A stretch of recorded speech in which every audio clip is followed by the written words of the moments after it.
ভালো করে শোনেন, মা বাবার চরণের নিচে হলো স্বর্গ, ওপরে না। তাহলে মা বাবা বড় না স্বর্গ বড়? কি হলো, কি বড়? মা বাবা না? মা বাবা। এটা তো ভালোই বুঝলেন, এটাই যদি বুঝলেন তাহলে মা বাবারে কষ্ট দেন কেন? আবার প্রসাদ খাচ্ছ।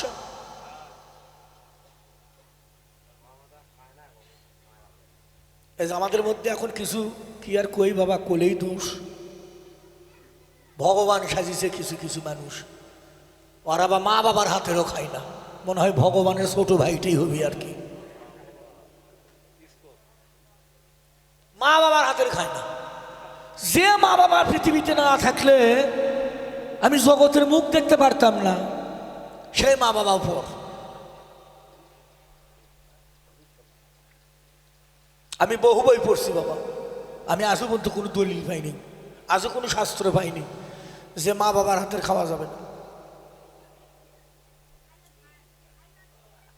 কীর্তন শুনে কি করবেন? ওই কীর্তন শুনবেন, আসরের কিছুক্ষণ আনে একটু হুঁকুক করে কাঁদবেন, ওই রাস্তার যায় সব ভুলে যাবেন, নেমে জানি। কারণ আমরা ভক্তরা হচ্ছে কি এখন যে কামারের লোহা আছে না, কামারের লোহা চেনেন না?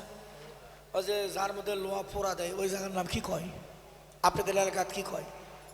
হাপড় কয় না কি কয়? আরে কামারেরা দাও বটি বানায় না, ওই যেটার মধ্যে লোহা পোড়া দেয় ওই জায়গার নাম কি কয়? ভাতি, ভাতি কয়।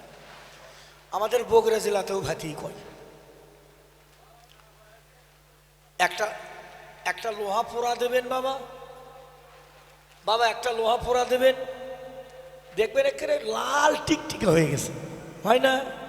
হয়। লোহাটা একটু বাইর করে তুলে রাখেন, 2-1 মিনিট চলে গেলে সে দেখবেন ওই যে কালো, আগের আবার ওই কালোই হয়েছে, ক্ষণিকের তরে লাল হয়েছিল, আবার যে কালো কালো আমাকে ভক্ত করে দশা হয়েছে ওই কামারের লোহার মতো। মানে যতক্ষণ আসরে থাকি, ওরে বাবা রে মারে আমার ভাগ্যে হলো না, গলা গলি কাঁদাকাড়ি করে, মানে কামারের লোহার মতো। মানে আসরের মধ্যে যতক্ষণ আছি ততক্ষণ ভালো, ওই রাস্তায় গেলে ওই যা আবার ওই কামারের লোহার মতো, তাই ওই কালো কালোই।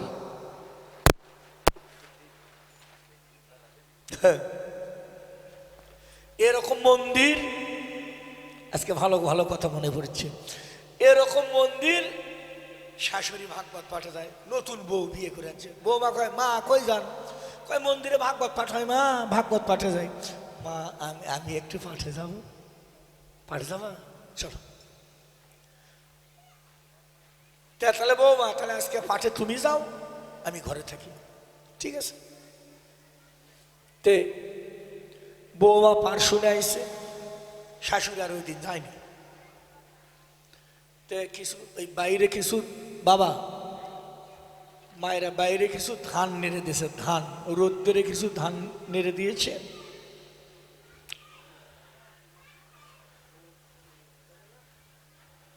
শাশুড়ি কয় মা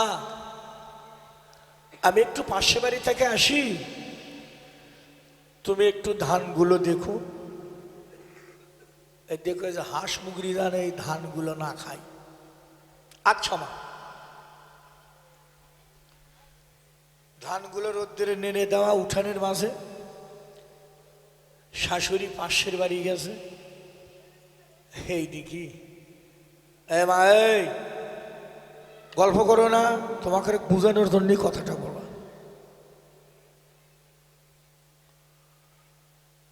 হাঁস মুগরি এসে খালি গপ গপ গপ গপ করে ধান খায়, বৌমা খালি চেয়ে চেয়ে দেখছে। শাশুড়ি পাশের বাড়ি থাকে, এই বৌমা তোমার কি হুমুস আক্কেল কিছুই নাই? 1 কেজি ধানের দাম কত? এই যে হাঁস মুগরি যে ধানগুলো খায়, তুমি বসে বসে দেখছো, হাঁস মুগরিকে তো একটু তাড়াইয়ে দিবা। বৌমা কয় মা আচ্ছা বৌমা হাঁস মুগরি যে ধান খায় এটা কি তোমার চোখে পড়ে না? কয় পড়ে, ধান খাচ্ছে আমি তো দেখছি, তাহলে তাড়াইয়ে দিলে না কেন? বৌমা কয় মা আমি তো কিছু খেতে দিতে পারি না, হাঁস মুরগি ধান খাচ্ছে, খাক, কেন তাড়াইতে যাব?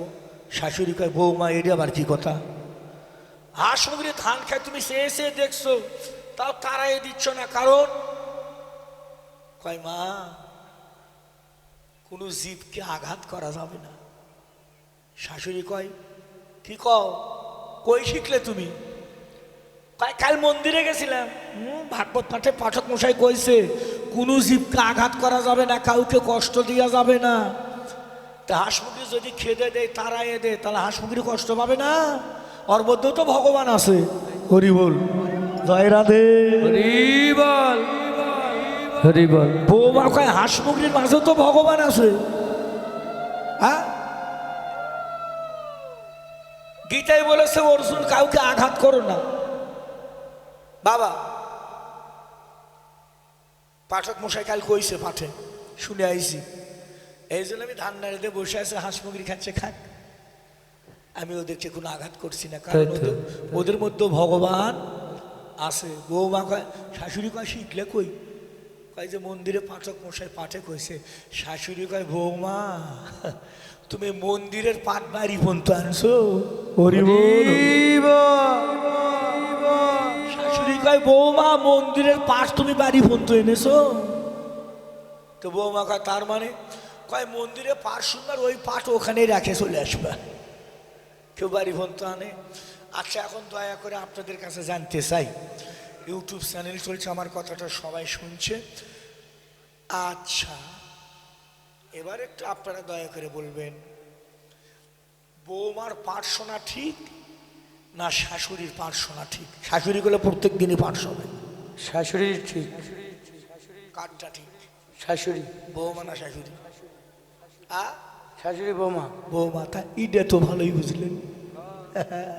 তাহলে বৌমারটা যদি ঠিক, শাশুড়ি প্রত্যেক দিনই আসে পাঠ শোনে কিন্তু মানে না, আর বৌমা একদিন শুনে, কথাটা বুঝাইতে পারছি বাবা? আমার গুরুদেব কইছিল বাবা দুলাল রে, গোসাইয়ের কথা আজকে মনে পড়ে, মানুষটা নাই চলে গেছে। গুরুদেব বলেছিল বাবা দুলাল রে একটা কথা মনে রাখবি বাবা, শোন, যে লোক বেশি জানে তারও কোনো দাম নাই, আবার যে মানুষটা বেশি শোনে তারও কোনো দাম নাই। তাহলে দাম কার বাবা? আমি কইছিলাম গোসাই দাম কার? গুরুদেব কয় বাবা, বাবা শুনবি কম মানবি বেশি, তাহলে তোর দাম আছে। শুনবি কম মানবি বেশি।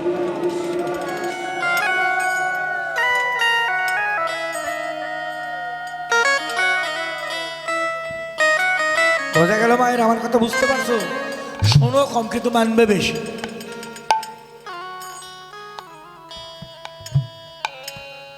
শ্বশুর শাশুড়ির আদর যত্ন করবে, শ্বশুর শাশুড়িকে ভালোবাসবা, শ্বশুর শাশুড়ির সেবা যত্ন করবে, বৃদ্ধ মা বাবার সেবা যত্ন করবা, ভগবানে তোমাকে খুঁজে নেবে। আসরে দাঁড়িয়ে কথাটা কয়ে গেলাম, তোমার ভগবানে খোঁজা লাগবে না, ভগবান তোমারে খুঁজে। হরিবল।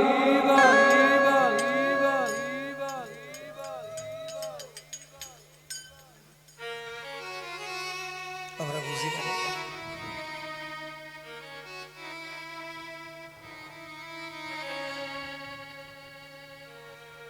আপনাদের কি কম, আপনাদের কি বুঝাবো? 41 বছর থেকে কীর্তন করি, এই যে কিবোর্ড মাস্টারটা আমার সাথে না হলে 20 বছর পার হলো। এমা এত কীর্তন করি, এত বুঝাই, 20 বছর পার হলো। আপনাদের কি করে বুঝাবো?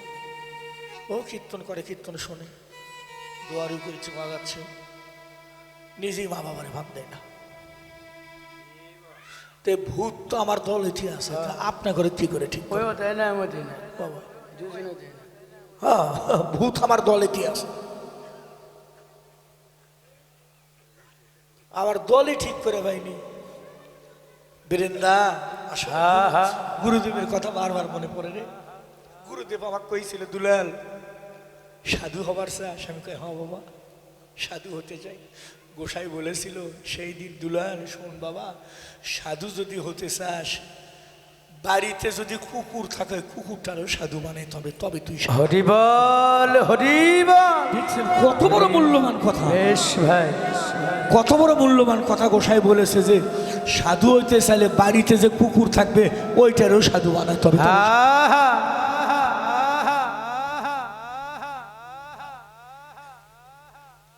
আমি আসরের দ্বারা কীর্তন করি, সারা রাত কীর্তন করি, চোখের জলে ভাসি, আপনাকে বুঝাই, এতই বুঝাই আপনাদেরকে। এদিকে বাড়িতে আমার বাড়ির না সারা রাত ফেসবুক চালাই, তাহলে আমার বুঝানটা কি ঠিক আছে বাবা? কোন আপনারাই কোন সালানা দিলে সালাবে তো। আমার ঘরে ঠিক করে ভাইনি, আপনাকে করে ঠিক করবো কই থেকে নাকি বাবা? হরি বল। তাই না বাবা?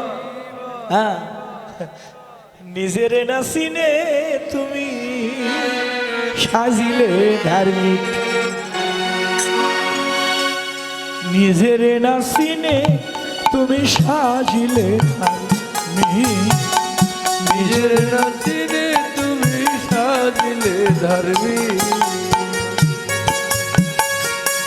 পর বহিরঙ্গে সাধুর পোশাক, পর বহিরঙ্গে সাধুর পোশাক, ও তোমার লক্ষ্য পরের নারীর দিক, নিজের না চিনে তুমি সাজিলে ধার্মিক, নিজের নাতিনে তুমি সাজিলে ধার্মিক, নিজের নাতিনে তুমি সাজিলে ধার্মিক। অপ অপ আমার কমিটি আসার আগে কমিটির বাবুরা কইছে, দাদা ইউটিউব চ্যানেলেও আপনার গান শুনতে শুনতে অনেক গান শুনছি, একটু নতুন দুই একটা তত্ত্বের আলোচনা করবেন। আহা, এই যে আমার এদের মিডিয়া ট্রেন, এই দাদা যে আরো কত কি ছাড়ছে বাবা, অনেক কিছু ছাড়ছে বাবা, বুঝলেন? এই যে আর একটা নতুন তথ্য, নিজেরে না চিনে সাজিলে ধার্মিক। বাহ, কীর্তন তো শুনছে, কিছু কথা বলি শোনো এবার, শুনে রাখ।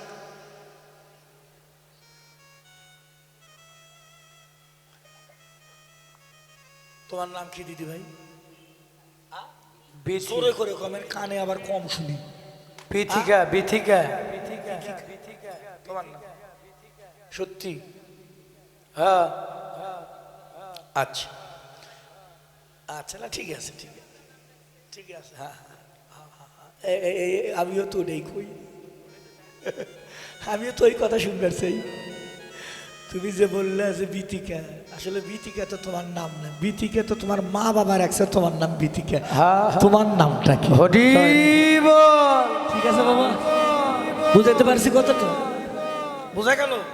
আমার নাম যে দুলাল মহন্ত দাদু, এটা তোমার মা বাবার একসাথে আমার নাম দুলাল মহন্ত। সবার একটা আলাদা নাম আছে, যারা গুরু ধরছে একটু গুরুর কাছ থেকে জেনে নিও ওই নামটা কি। যেদিন বিচার বসবে, মারা যাবা, ভগবান সবাইকে ডেকে ডেকে তুলে বসাবে, সেদিন তোমাকে ওই একটা নামে ডেকে তুলা তোমায় বসে তোমার বিচার শুরু হবে। যেদিন ওই দিন যে নাম ধরে ডেকে তোমার বিচার শুরু হবে, ওই নামটা কি নাম? হরি বল। কথাটা থাকলো আজকে। বাংলাদেশের যত কীর্তনী আছে কথাটা আজকে রাখলাম, ইউটিউব চ্যানেল চলছে, পারলে একটু মীমাংসা করে দেন। যেদিন তুমি মারা যাবা, যেদিন তোমার বিচার বসবে, সেদিন তোমাকে একটা নাম ধরে ডেকে তুলে বসাইয়ে ওই নাম থেকে তোমার বিচার শুরু হবে। ওই যেদিন যে নাম ডেকে, যে নাম ধরে তোমায় ডেকে তুলে বসাবে, ওই নামটা কি? মা বাবা দুলাল মহন্ত, এগুলো হলো মা বাবার একসে নাম, এগুলো না, এগুলো আসল নাম না। এছাড়া আসল নাম আছে একটা, সবার সবার সবার নাম আছে। তারপরে যদি এই নামও হয়, মেনে নিলাম এই নামেই। আচ্ছা, তোমার নাম যে দীপিকা, সত্যি করে বলবা দিদি ভাই, আচ্ছা দীপিকারে কি কোনোদিন তুমি দেখেছ? তার সাথে দেখা হচ্ছে? বিশাল গভীর কিন্তু কথাটা। দীপিকার সাথে কি তোমার কোনোদিন দেখা হয়েছে? দেখা তো হয় আয়নায়। আয়নায় দেখলে হবে না, ভেজাল পাকাবা না, আয়না দেখার কথা কইনি। তোমার নাম বীরেন, আমি দৈনিক আয়না দেখলে হবে না, এই জন্য মহাজন বলল যে, এই জন্য এই গান বললেন যে এই যে নিজেকে চিনো। হা হা বোঝাতে হলো বাবা, সিয়ারের বাবুরা বুঝতে পারছেন বাবা, মায়েরা বুঝতে পারছো, আগে নিজেকে চেনো। এই জন্য গান গাইলো, নিজেরে না চিনে তুমি সাজিলে ধার্মিক। পর বহিরঙ্গে সাধুর পোশাক, বহিরঙ্গে সাধুর পোশাক, বহিরঙ্গে সাধুর পোশাক, লক্ষ পরের নারীর দিক, নিজের না চিনে তুমি সাজিলে ধার্মিক, নিজের না চিনে তুমি সাজিলে ধার্মিক।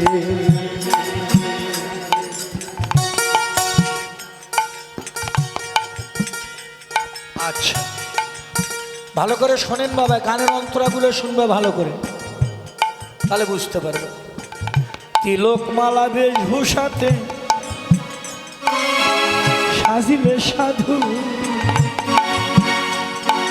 শিখলে কেবল বিধবাদের বশ করার জাদু। হায় হায় বশ করার জাদু, তিলক মালা বেশভূষাতে সাজিলে সাধু, শিখলে কেবল বিধবাদের বশ করা জাদু। হায় হায় বশ করা জাদু। অন্তরে নাই অনন্ত মধু, তোমার অন্তরে নাই অনন্ত মধু, তোমার অন্তরে নাই অনন্ত মধু, তোমার অন্তরে নাই অনন্ত মধু, ও তোমরা অঙ্গ করো নাই ঠিক, নিজের রাখিলে তুমি সাজিলে ধার্মিক, নিজের নাচিনে তুমি সাজিলে ধার্মিক। পর বহিরঙ্গে সাধুর পোশাক, বহিরঙ্গে সাধুর পোশাক, বহিরঙ্গে সাধুর পোশাক, লক্ষ পর নারীর দিক, নিজের নাচিনে তুমি সাজিলে ধার্মিক, নিজের নাচিনে তুমি সাজিলে ধার্মিক। পাগল বলে সাধু হওয়া, ছোট ঠোকা, ছোট কষ্ট হচ্ছে তুই ছোট ঠোকাতে। পাগল বলে সাধু হওয়া মুখের কথা নয়, আগে 10 দিনীয় সররিপু আগে কর জয়। হায় হায় আগে কর জয়। পাগল বলে সাধু হওয়া মুখের কথা নয়, 10 ইন্দ্রিয় সররিপু আগে কর জয়, তোমরা আগে কর জয়। এই দেহের মধ্যে 10টা ইন্দ্রিয় আছে, 6টা রিপু, কাম ক্রোধ লোভ মোহ মদ 6টা রিপু। এই 16 জনকে জয় করতে হবে। এরা হলো কৃষ্ণ ভজনের, এই 16 জন হলো বাদী, এদেরকে জয় করতে হবে। তাই মহাজন বললেন, পাগল বলে সাধু হওয়া মুখের কথা নয়, 10 ইন্দ্রিয় সররিপু আগে কর জয়। হায় হায় আগে কর জয়। যেদিন মনে মুখে এক হইবে, মনে মুখে এক হইবে, মনে মুখে এক হইবে, মনে মুখে এক হইবে, সেদিন ধরা দেয় বিশ্বের মালিক। নিজের নাচিনে তুমি সাজিলে ধার্মিক, নিজের নাচিনে তুমি সাজিলে ধার্মিক। পর বহিরঙ্গে সাধুর পোশাক, বহিরঙ্গে সাধুর পোশাক, বহিরঙ্গে সাধুর পোশাক, লক্ষ পর নারীর দিক, নিজের নাচিনে তুমি সাজিলে ধার্মিক, নিজের নাচিনে তুমি সাজিলে ধার্মিক।